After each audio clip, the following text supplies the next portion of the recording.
अगर मोदी जी ना होते तो 60 लाख छोटे मझोले उद्योग बंद ना हुए होते। अगर मोदी जी ना होते तो मैन्युफैक्चरिंग में 3 करोड़ नौकरियां न गई होती। अगर पढ़ाई लिखाई में ध्यान लगाओ, आईएएस मोदी जी ना होते तो 700 किसानों की शहादत नहीं होती। और दुगना करने वाली आय का जो जुमला उन्होंने दिया था 27 रुपए प्रतिदिन पे घटकर किसान की बेराजी ना होती। तो ये असलियत है मोदी जी की, बन-ठन के बोलना और हर बार लोकतंत्र के संवाद को गिराना। आपने बताया और सिर्फ मोदी जी का यही काम है। आपने बताया कांग्रेस ना होती तो ये सब ना होता। सुप्रिया जी बता रही है मोदी जी नहीं होते तो 700 किसानों की शहादत नहीं होती, महंगाई नहीं होती, बेरोजगारी नहीं होती। दे दीजिए जवाब राजीव जेटली। तो चलिए शुरू करते हैं। एक किताब लिखी गई थी कांग्रेस के एक बहुत चहेते हैं पत्रकार उनके द्वारा। उस किताब के अंदर लिखा था कि कांग्रेस के जितने भी नेता आजादी के बाद ईमानदारी से काम कर रहे थे, उन्होंने इस बात को कोट किया था कि हमारी कांग्रेस अब भ्रष्ट हो चुकी है, आलसी हो चुकी है और वो ऐशो आराम की जिंदगी जीना चाहती है, तो अब हमें कांग्रेस को खत्म कर देना चाहिए।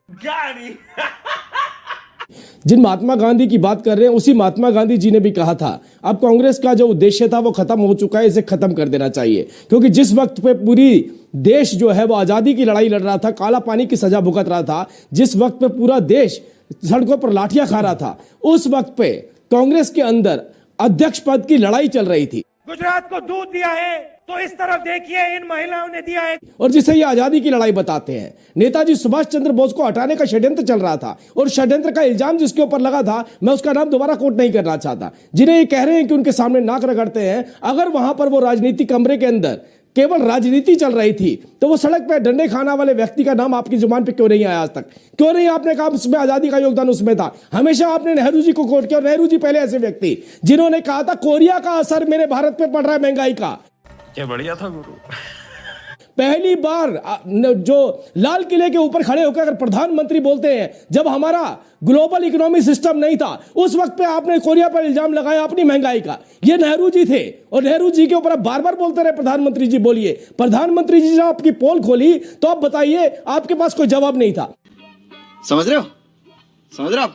अगर कांग्रेस ना होती, आप ये बता रहे कांग्रेस अकेली ऐसी राजनीतिक पार्टी थी जिस राजनीतिक पार्टी ने षड्यंत्र करके इसके 2 टुकड़े करे थे। और जिन्ना ने जो पोस्टर निकाला था उस पोस्टर को चिपकाने वाले गांव क्षेत्र में जाकर के कांग्रेसी नेता हुआ करते थे। अरे आपने इस देश के 2 टुकड़े करे थे, आपने पाकिस्तान के 2 टुकड़े नहीं करे थे। गलतियों को बार-बार दो।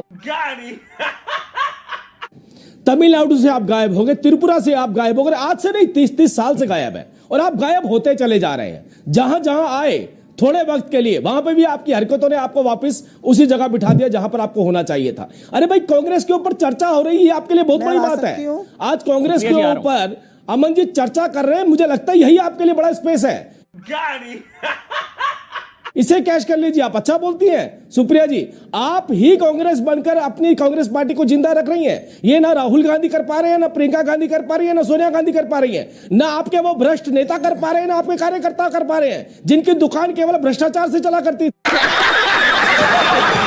अरे आप इस काम को करेंगे तो उसका मतलब नहीं कि वो कांग्रेस कर रही है उस काम को। इस देश ने भुगता है कांग्रेस को। इस देश को मालूम है कि अगर किसी की मृत्यु हो जाती थी उसका पैसा कौन खाता था? उसका पैसा कांग्रेसी कार्यकर्ता खाते थे। भाई मजा आया।